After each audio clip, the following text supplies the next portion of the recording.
केंद्रीय कृषि कानून को लेकर छत्तीसगढ़ ने अपनी तैयारी कर ली है।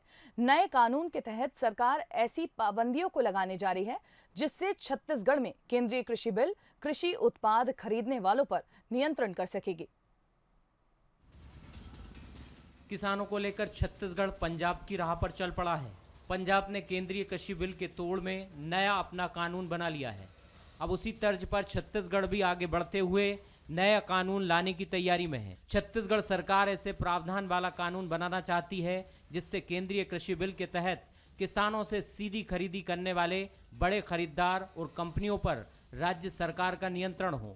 राज्य सरकार ने एक ड्राफ्ट भी तैयार किया है जिसमें श्रम कानून, फार्मिंग बिल और मंडी के नियमों को भी शामिल किया गया है, जिससे बिना केंद्रीय कृषि कानून में छेड़छाड़ के राज्य सरकार अपना नियंत्रण प्रभावी ढंग से सीधी खरीदी करने वाले व्यापारियों और कंपनियों पर रख सकेगी। छत्तीसगढ़ का धान खरीदी परेशानी में डलने वाला है।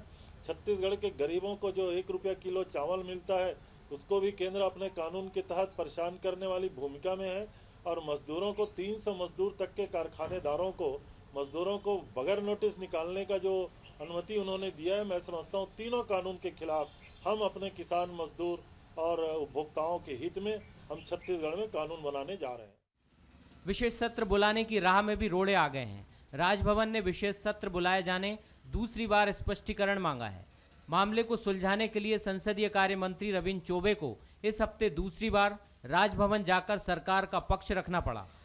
हम लोगों ने जो केंद्रीय कानूनों के छत्तीसगढ़ में पड़ने वाले कुप्रभाव और अपना कानून जिस तरीके से बनाने की दिशा में आगे बढ़ रहे हैं, तो हमारे कानूनों के संदर्भ में माननीय महामहिम जी जानना चाहती थी कि आखिर ये इनकी ज़रूरत और इनकी आवश्यकता और कानून में एक प्रावधान किस तरीके से बनाए गए हैं।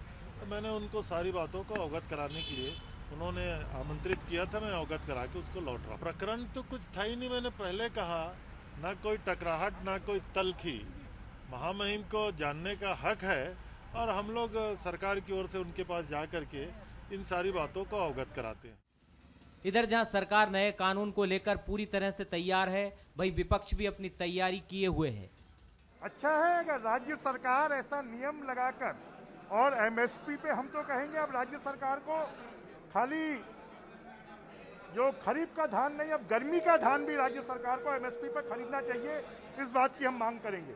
हम तो ये भी मांग करेंगे कि राज्य सरकार को 20 क्विंटल धान खरीदना चाहिए। हम ये भी मांग करेंगे कि राज्य सरकार को धान का एक मुश्त 2500 रुपये मूल्य देना चाहिए। हम ये भी मांग करेंगे कि किसान को 0% ब्याज पर जो ऋण है उसकी सीमा बढ़ाई जानी चाहिए। हम ये भी मांग करेंगे कि किसानों को जो आरबीसी 6(4) के तहत में मुआवजा मिलना चाहिए वो शीघ्र मिलना चाहिए। और किसानों का जो शोषण हो रहा है, किसानों को जो आत्महत्या करनी पड़ रही है, किसानों को उसके बारे में जो ओला पाला के कारण किसानों की फसल खराब हुई है, बीमे की राशि नहीं मिली, वो भी किसानों को शीघ्र मिलना चाहिए। बहरहाल गैर बीजेपी शासित राज्यों में केंद्रीय कृषि बिल के खिलाफ जो कानून बनाया जा रहा है उसमें पंजाब ने बाजी मार ली है।